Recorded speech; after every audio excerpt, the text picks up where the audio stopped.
নমস্কার, নিউজ ভ্যানগার্ডের পর্দায় আপনাদের প্রত্যেককে স্বাগত। এই মুহূর্তের গুরুত্বপূর্ণ সংবাদ নিয়ে আপনাদের সঙ্গে আমি রয়েছি শতাব্দী। নজর রাখছি শুরুতেই আজকে খেলার খবরের দিকে।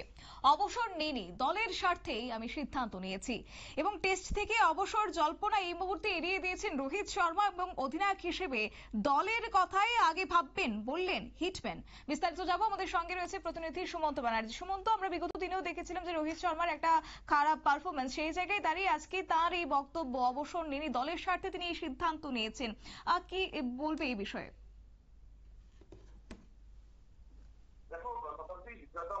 এটা নিয়ে গত কয়েকদিন ধরেই জল্পনা চলছিল, বিশেষ করে ফিটনেসের আগের দিন যখন সাংবাদিক বৈঠক হয়, সেই সাংবাদিক বৈঠকে রোহিত শর্মা না এসে কোচ গৌতম গম্ভীর এসেছিলেন এবং তখনই কিন্তু সাংবাদিকরা গৌতম গম্ভীরকে প্রশ্ন করেছিলেন যে রোহিত শর্মা আসলেন না কেন। তখন গৌতম গম্ভীর বলেছিলেন যে রোহিত ঠিকই আছে, কে এলো কে না এলো সেটা বড় কথা নয়, আজকে ক্যাপ্টেন আসেনি, কোচ এসছে, এটাই বড় কথা এবং আমি আপনাদের সমস্ত প্রশ্নেরই উত্তর দেব। তারপরেই প্রশ্ন একজন সাংবাদিক করেছিলেন যে রোহিত শর্মা কি সিডনি টেস্টে খেলবেন। সেই সময় কিন্তু গৌতম গম্ভীর বলেছিলেন যে আমরা পিচ দেখে সিদ্ধান্ত নেব, অর্থাৎ একজন ক্যাপ্টেন খেলবেন কি খেলবেন না সেটা যদি পিচ দেখে সিলেক্ট করতে হয় তার থেকে বড় হাস্যকর জিনিস আর কিছু হয় না, কারণ তিনি দলের অধিনায়ক এবং দলের অধিনায়ক সেট করেন কোচের সঙ্গে বসে যে কারা খেলবেন কারা খেলবেন না। সেই জায়গায় দাঁড়িয়ে অনেকেই বলতে শুরু করেছিলেন যে রোহিত শর্মা হয়তো খেলছেন না, একেবারে তার নিশ্চয়তা পড়ে গেল। তার পরের দিন যখন টস হয় সেই সময় আমরা দেখলাম জসপ্রীত বুমরা ক্যাপ্টেন্সি করতে এলেন, টস করতে এলেন এবং সেই সময় জসপ্রীত বুমরা মানে বলে দিলেন টসের পরে যে আমাদের ক্যাপ্টেন দলের সাথে নিজেকে সরিয়ে নিয়েছেন, তাও মানা গেল। তারপরেও আমরা যেটা দেখলাম 16 জনের দলে রোহিত শর্মার অনুপস্থিতি নাম পর্যন্ত থাকলো না। সেই জায়গায় দাঁড়িয়ে সবাই ভেবেই নিয়েছিলেন যে রোহিত শর্মা হয়তো শেষ টেস্টটা মেলবোর্নেই খেলে ফেলেছেন এবং সিডনি টেস্ট বর্ডার গাভাস্কার ট্রফির যেটা লাস্ট টেস্ট সেই টেস্টে তার না থাকা নিঃসন্দেহে তাকে বাদে দল আর চাইছে না সেটারই জানান দিচ্ছে। কিন্তু রোহিত শর্মার সকল স্পেকুলেশন সকল জল্পনায় জল ঢাললেন এবং তিনি নিজে বলে দিলেন যে আমি অবসর নিইনি, কারোর কথায় অবসর নেব না, এই ম্যাচটা খেলিনি, এই যে সিদ্ধান্তটা একজন ক্যাপ্টেন হিসেবে আমার নেওয়াটা দরকার ছিল বলে আমার মনে হয়েছে, কারণ দলের স্বার্থটাই প্রধান এবং দলের স্বার্থের কথা মাথায় রেখে শুধুমাত্র একজন ক্যাপ্টেন হিসেবে খেলার কোনো প্রয়োজন আমি মনে করিনি।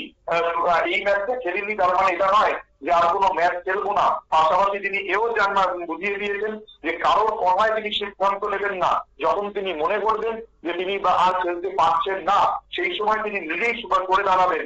সুতরাং সকল জল্পনায় অবসর হয়তো রোহিত শর্মার এই কথায় সাময়িকভাবে অবসান জল্পনার অবসান ঘটেছে ঠিকই, কিন্তু তারপরেও টিম ম্যানেজমেন্ট কি চাইছে, টিম ম্যানেজমেন্ট তার সঙ্গে কিভাবে কথা বলবে, কিভাবে আগামী দিনে রোহিত শর্মাকে দেখা যাবে সেই বিষয়টা কিন্তু একেবারেই স্পষ্ট নয়। তার কারণটা হচ্ছে যে রোহিত শর্মার সাম্প্রতিক যে পারফরমেন্স তাতে কিন্তু নির্বাচকরা মোটেও খুশি নন এবং একজন অধিনায়ক হিসেবে তিনি যে শুধু দলে থাকবেন সেটা কিন্তু কখনোই হয় না।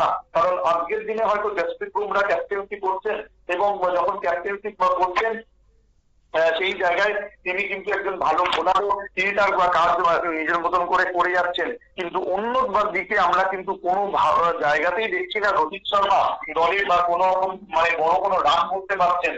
দীর্ঘদিন ধরেই তিনি কিন্তু একটা রানের খরার মধ্যে রয়েছেন। এই যে রানের খরা, সেই রানের খরা তার কবে কাটবে সেটা কিন্তু এখনো পর্যন্ত ক্লিয়ার নয়। সুতরাং সেই জায়গায় দাঁড়িয়ে রোহিত শর্মার আগামী সিদ্ধান্ত কি হবে বা রোহিত শর্মাকে নিয়ে বোর্ড কিভাবে সিদ্ধান্ত নেবে সেটা তো নিঃসন্দেহে সময়ই বলবে, কিন্তু আপাতত ভাবে তিনি কিন্তু সমস্ত জল্পনায় জল ঢেলেছেন। আমরা গতকালই দেখেছি যে যখন একটা বিরতি ছিল, একটা ড্রিঙ্কস ছিল, একটা চা বিরতি ছিল, সেই সময় কিন্তু তিনি মাঠে নেমেছিলেন এবং মাঠে নেমে তিনি কিন্তু সকলের সঙ্গে কথা বলছিলেন। সুতরাং এই বিষয়গুলো যখন আসে তখনই কিন্তু মনে করা হয়েছিল যে রোহিত শর্মার সঙ্গে যে সমস্ত ঘটনাগুলো ঘটেছে গত কয়েকদিন ধরে সেই বিষয়গুলো আদতে সত্যি নয়, কিন্তু সমস্তটাই হয়তো সংবাদ মাধ্যমের একটা জল্পনা এবং সংবাদ মাধ্যম হয়তো সমস্ত কিছুকে বাড়িয়ে দেখছে।